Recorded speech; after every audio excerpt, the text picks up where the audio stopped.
Aujourd'hui, j'ai une question pour vous. Comment une entreprise de jeux vidéo est en train de devenir l'un des acteurs les plus puissants du cinéma mondial? Parce que depuis quelques années, Nintendo ne fait plus seulement des jeux, ils construisent quelque chose de beaucoup plus ambitieux. Un empire du divertissement. Le premier volet, Super Mario Bros, sorti en 2023, a généré 1,36 milliard de dollars, devenant l'adaptation de jeux vidéo la plus rentable de l'histoire. Et le prochain film Super Mario Galaxy n'est pas simplement une suite. C'est en réalité une pièce centrale d'une stratégie ultra calculée pour générer des milliards, tout en contrôlant totalement leur licence, pas juste pour faire un profit rapide, mais pour s'assurer de la pérennité du studio Nintendo. Et plus on regarde ce qu'ils sont en train de faire, plus on comprend que Nintendo ne joue pas du tout le même jeu que les autres studios.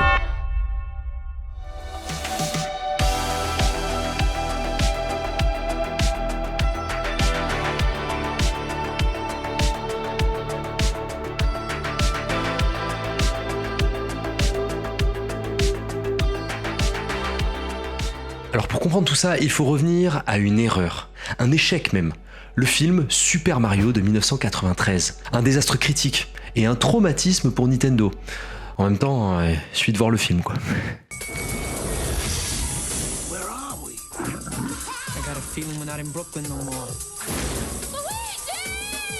À partir de ce moment-là, Shigeru Miyamoto se dit une chose, le cinéma n'est pas leur métier.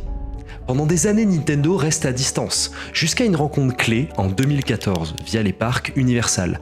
À cette époque, Nintendo développait déjà des attractions pour les parcs à thème Universal, créant ainsi un terrain fertile pour des discussions sur d'autres formes de collaboration transmédia. Mêlé d'Andry, fort de ses succès avec ses franchises comme Moi Moche et Méchant ou L'Âge de Glace, il vient pas juste faire une proposition à Miyamoto, il vient avec une compréhension profonde de Nintendo. Ils ont un point commun fondamental, une obsession commune pour le contrôle des coûts, l'efficacité et surtout l'expérience du public. Nintendo en effet ne cherche pas non plus un simple exécutant, mais il cherche un expert du domaine capable de comprendre l'essence des personnages tout en maîtrisant les codes narratifs et financiers du 7e art. Banco avec Illumination. Personne ne dit banco non plus. Un pilier de cette entente était une clause tacite. Si le projet n'était pas fidèle à l'esprit Nintendo, il serait abandonné. Tout simplement. Et là, contrairement à de nombreuses adaptations où le détenteur de la propriété intellectuelle se contente d'un rôle consultatif, Nintendo a agi en tant que partenaire créatif à part entière. Nintendo a transformé son modèle économique en passant d'un simple donneur de licence à un partenaire créatif et financier total. Chaque décision de l'adaptation du design, des planétoïdes, à la sélection des thèmes musicaux et au casting vocal a été validée conjointement. On passe d'un modèle passif à un modèle ultra contrôlé. Cette synergie garantit une fidélité absolue du matériel source tout en permettant à Illumination d'insuffler son humour caractéristique, mais surtout ils mettent en place un modèle financier redoutable. Nintendo finance 50% du budget de production et reçoit en retour 50% des bénéfices nets après les frais de distribution d'Universal. Grâce à ça, Nintendo génère des centaines de millions de dollars de profits directs. L'acquisition de Dynamo Pictures en 2022, renommée Nintendo Pictures, s'inscrit aussi directement dans cette logique de contrôle vertical de la production visuelle. En intégrant ses propres capacités de production en images de synthèse et de capture de mouvement, Nintendo s'assure que l'intégrité de ses marques est préservée tout en augmentant la cadence de production des contenus animés, qu'il s'agisse de courts-métrages, d'animations pour les jeux ou de collaborations pour des longs-métrages. L'objectif n'est pas seulement de générer des revenus directs au box-office, mais de créer des actifs à long terme, qui continuent d'être consommés sur plusieurs plateformes au fil des décennies, contrairement aux jeux vidéo qui eux font face à des cycles technologiques et des contraintes de matériel. Là où ça devient encore plus intéressant, c'est que cette stratégie ne s'arrête pas au film lui-même. Elle s'étend du coup à tout leur écosystème. Le film Mario de 2023 n'a pas juste cartonné, il a déclenché un effet domino gigantesque. Super Mario Brothers, the bros are smashing yet another box office record. Après sa sortie, les ventes de jeux de la franchise Mario tels que Mario Kart 8 Deluxe ou Super Mario Odyssey ont connu une augmentation significative de fois 1,3 environ. Et les téléchargements d'applications mobiles liés à l'univers Mario ont bondi de fois 1,4. Et bien sûr, la visibilité de la marque a été démultipliée. Chaque succès alimente donc le suivant. Et Nintendo l'a très bien compris.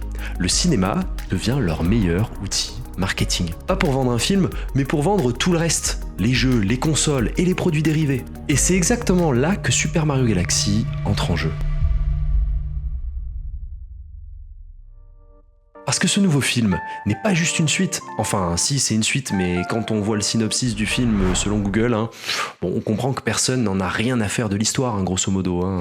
C'est un événement stratégique, déjà, il accompagne l'événement central du 40e anniversaire de la franchise Mario cette année, et il est aussi pensé comme levier pour la Nintendo Switch 2. Et oui, pas encore beaucoup de jeux sur la console, mais des rumeurs d'ailleurs indiquent la sortie d'un nouveau Mario, tiens, d'ici septembre probablement. C'est pas un hasard. Et derrière, Nintendo, ils vont surtout déployer une stratégie marketing massive. Une domination totale est attendue, rendant Mario impossible à ignorer. Déjà, ils ont prévu une plateforme digitale dédiée à du contenu exclusif, le portail itsgalaxytime.com et l'application Nintendo Today, qui sont au cœur de cette stratégie. L'application propose des cartes de collection quotidiennes et un système de check-in au cinéma permettant de débloquer du contenu exclusif en scannant l'affiche en salle. Pas mal pensé quand même. Des collaborations virales, aussi lifestyle, j'ai envie de dire Nintendo il s'associe avec MrBeast, ouais, pour faire les Yoshi Eggs, et à Old Spice pour des produits de soins au parfum cosmique afin de toucher la Gen Z et les millennials. Des partenariats aussi avec Lush ou encore McDonald's avec les jouets Happy Meal saturent finalement tous les points de vente familiaux. Les parcs Super Nintendo World, eux aussi, évoluent en parallèle des films. Dans les parcs Universal, il y aura des menus galactiques avec des rencontres avec Yoshi. Bref, peu importe où t'es, Mario, il est partout. Il y a des éléments dans la conception même du film qui cartonnent depuis des années et on voit que dans Super Mario Galaxy, ça y va à balle, notamment le teasing de caméos ou les easter eggs pour les fans. Le film est conçu comme une chasse au trésor visuel pour encourager, et ça se voit, les analyses sur les réseaux sociaux. On parle du retour de la NES, les bandes annonces confirment le retour de personnages oubliés de Super Mario Bros 2, notamment le méchant Wart, ainsi que les ninjas. Il y a des crossovers aussi inattendus, on voit dans les bandes annonces des Pikmin qui ont été repérés dans une selle de la jungle galactique, le robot Rob, qui travaille au bureau d'information de l'Observatoire, amorçant la thèse aussi d'un univers cinématographique étendu, un type Smash Bros. Et puis il y a un casting de la top tier list, Brie Larson qui double Harmony, Donald Glover qui double Yoshi, Benny Safdie qui double Bowser Jr. Ça renforce le prestige médiatique. Mais la vraie question maintenant c'est, est-ce que ça va marcher encore une fois tout ça ? Bon, tout de suite, spoiler alerte, les analystes sont très confiants. On parle d'un lancement entre 160 et 175 millions de dollars aux États-Unis sur 5 jours. Gros potentiel de dépasser le premier film. Super Mario Galaxy d'ailleurs, le principal candidat pour être le plus gros succès de l'année 2026, visant à franchir à nouveau la barre du milliard de dollars de recettes mondiales. Rien que ça. Mais ce n'est que le début. Nintendo y prévoit déjà la suite, avec une cadence de sortie constante pour maintenir la valeur de ses propriétés intellectuelles. On parle déjà de The Legend of Zelda, un film en prise de vue réelle, live action, produit par Sony Pictures et réalisé par Wes Ball, le gars qui est derrière le film Labyrinthe. Ce sera une aventure fantastique onirique qui est d'ailleurs déjà décrite comme une sorte de Miyazaki en live action. Le tournage a débuté en Nouvelle-Zélande en novembre 2025. On parle aussi d'un film Donkey Kong. Nintendo et Universal ont déposé un copyright pour un projet de long métrage lié au personnage culte, potentiellement doublé par Seth Rogen, prévu peut-être entre 2027 et 2028. Et puis après, il y a tout un tas de rumeurs, des indices qui pointent vers des projets basés sur Luigi's Mansion, ou encore Metroid, ou bien même Animal Crossing. Ouais.